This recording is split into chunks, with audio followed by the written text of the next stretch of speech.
contagious, and churches is a healthy heart can be outrageous. So guard your heart from the start. Tune in to churches healthy heart. Part two with my gorgeous niece. I am so excited. This is two or three. Honey, this child is wise beyond her age. I told her she needs to do a master class. I hope you enjoy and please support her. Support one another. All right, check her out now. Now, here we go, Ashley. You right now, mama, wife, daughter, I mean, so many hats, entrepreneur. So you looking at where you are right now, if you could go on back yonder to your 13-year-old self, what would you tell her to help her be prepared for to reach where you're at right now? I think the biggest thing I would tell her is like, don't overthink it. Like, don't overthink it. Because by nature, I'm very much a planner and I like to think through everything, have a plan for everything. But sometimes that can cause analysis paralysis too, where it's just like I can just get so caught up in wanting to make the right decision that it may take me a while to make a decision. So when I look back from 13 to now and some of the things that I wanted to do, whether it's professionally or through like traveling and living in a different city that I didn't do, my biggest thing that I would tell my 13-year-old self is like, don't overthink it, just do it. We only get one chance at this life. There's definitely room to make mistakes and you just rebound and recover from it. And not saying that some of the decisions would have been a mistake, but if I went down the path of, say, I wanted to go to law school at one point, and it's like, but part of me was like, well, if I go to law school, but then what if I don't like it, and then this and then that, then what if this and what if that? So I never did it. Whereas like you could go to law school, you could be an attorney, and people change careers all the time. And there's nothing wrong with that. So I wish I would have told my 13-year-old self, like, just don't overthink it. Like when you wanted to go to law school, do it, and just see what happens, and when you wanted to move out of state and go live somewhere, just do it, and just basically don't overthink life. Like as long as, and I've always let God kind of direct and lead. And so I do still feel like everything happened for a reason that, brought me to where I am today. But I also feel like there were some things that I could have done that, God was leaving the door open. I just needed to walk through it, but I was hesitant, to do it. So it's just like continue to let God lead you, but just don't overthink life, because God's got you. Powerful, girl. While you were talking, I was thinking about Linda as a mother, being so proud, and I get emotional, I cry all the time. But just for her to see her baby and hear you speak. And then while you were talking, I was like, oh, I've never watched any of those master classes, but I thought I bet Ashley could do one, especially for whatever they mean. I might have to Google that, as the kids say, try Google it. But what you said was rich, that with your personality, your life experience, you are young enough that you could do that, girl. Not that you need something else on your plate, but girl. Well, that's what the changes come from, because I'm like, I'm, in my mid 30s, and I'm like, you know what? I still have great years ahead of me. So, all of the fear, the hesitation, and I think, the pandemic has brought about something that made you realize just how short life is. And so I was like, you know what? I'm going to do all the things that I want to do right now. And I'm going to trust God in them because I believe he directs my path. So if it's somewhere that I shouldn't go, I know he will block it, or some opportunity I shouldn't pursue, I know he will block it. But so far, everything that I've been doing, like the opportunities have been there. So for me, the biggest thing is like to just keep pushing, just keep going. Don't let fear hold me back, because I know God won't let me get into something that's not meant for me. That's powerful. You have no idea. You have no idea, because Noah, like when he looks at Joy, he said, Mom, you was born way back in the 1900s, but he still can kind of hear her, And so with your beauty, your way of presenting things and trusting, honey, we might have to do something where folks go Zoom and pay, do something, because you got some rich, and it's like, it's attainable the way that you say it, because some folks older, I didn't wake up until in my 60s, girl, trying to figure out, you mean I got a life? I just don't have to perform? Woo! And you're already saying it, babies. Come on, 13-year-olds, let me, and okay. So my next, okay, here we go. Okay. Um, what led you into real estate? And then what area of state do you practice, or can you go anywhere? And then it's going to be a two-part question. How can family help promote you? Because I have realized, girl, I'm just telling the whole truth, nothing but truth. Folks don't always promote, even though they say they love you. They like, I don't want that on my page. People might, my group might not.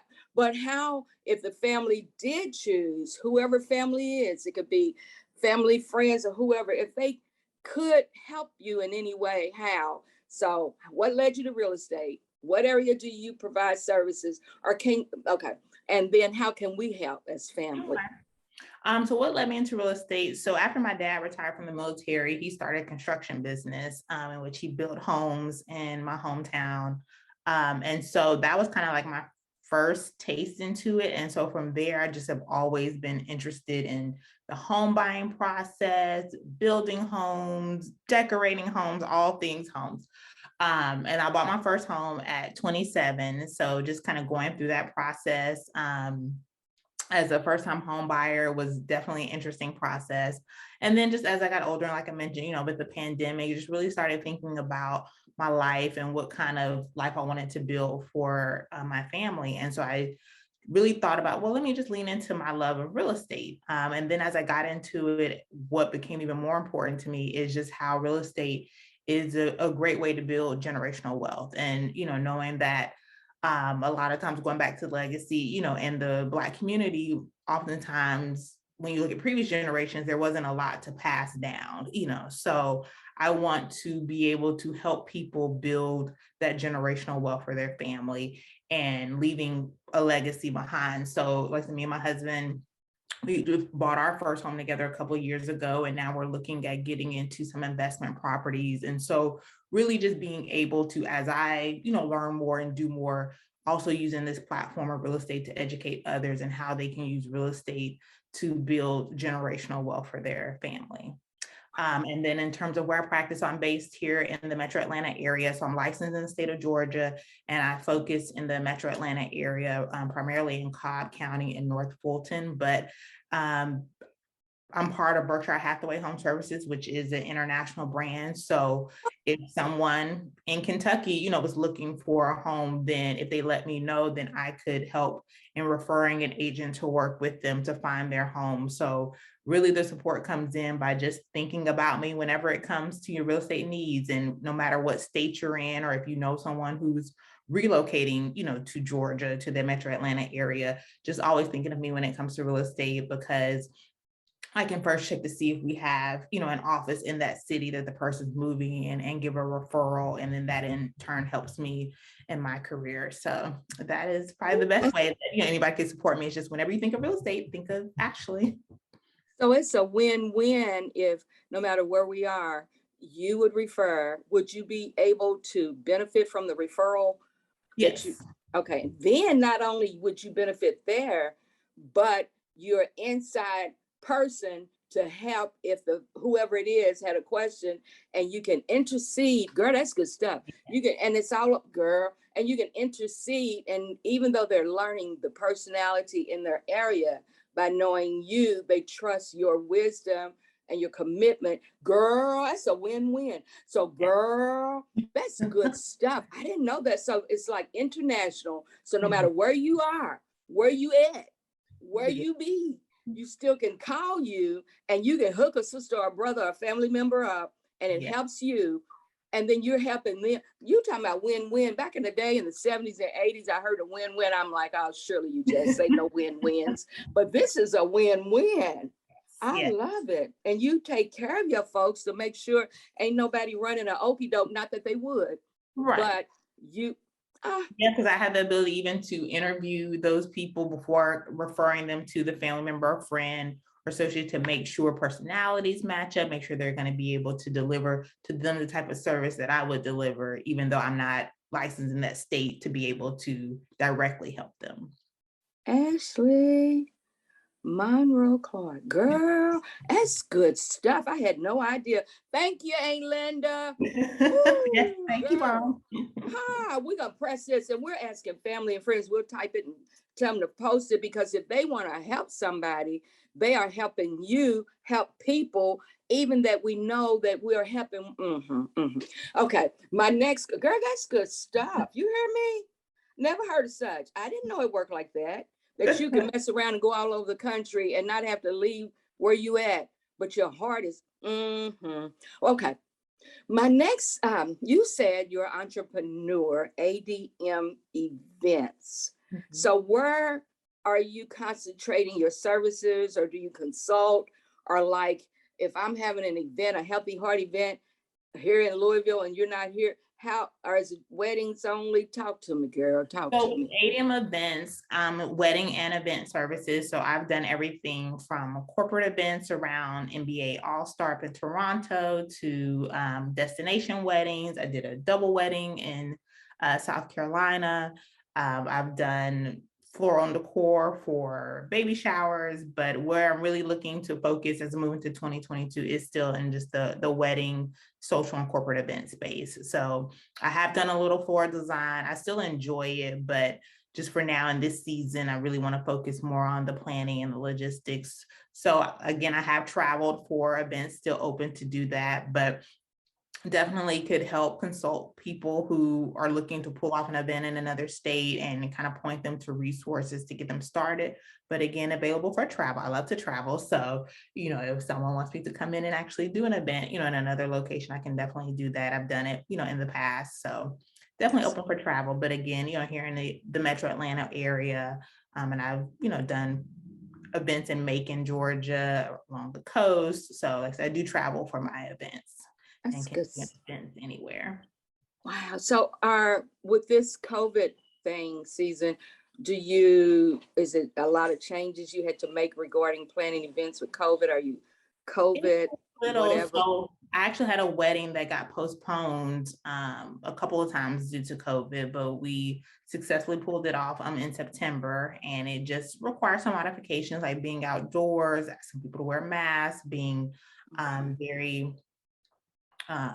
intentional around, sanitation and cleanliness and all of that. So it definitely still is possible. It's just different safeguards you need to take and consider given the times that we're living in now. But I think some of these things are just creating new norms. So even when the pandemic is under control, or, COVID's under control, there's just certain things we're going to probably continue to do just because we've gotten so used to them, living through this pandemic. Wow, girl, I'm loving this. You just don't know how kinfolk till you get to talk to them, because it's like I'm talking to a movie star, event planner person. When I'm watching TV, I'm like, man, we got one of them people in our family, like the one on the TV. Well, anywho, my next question is girl, you're beautiful babies. I've been watching them in the recitals and the pretty and the dress. That's how Linda used to do you, all dressy, pretty and cute, and just exposing you to so much. But anywho, so looking at your da babies, what advice would you give them to expect after they done got grown up? Like I tell the kids, grown up, in college, out of college, career. No, I'm kidding. But what advice would you give them in their expectations of a husband, a future husband, what to look for? The Bible say, blessed are the pure in heart, for they shall see God. And I just ask him to create in me a clean heart, oh God, and renew a right spirit within me. Now, I'm not no preacher or anything, but it's all about purifying your body, keeping your heart clean, keeping your heart pure. Thank you, God, for keeping a clean heart in me. I ask for your blessing. Amen.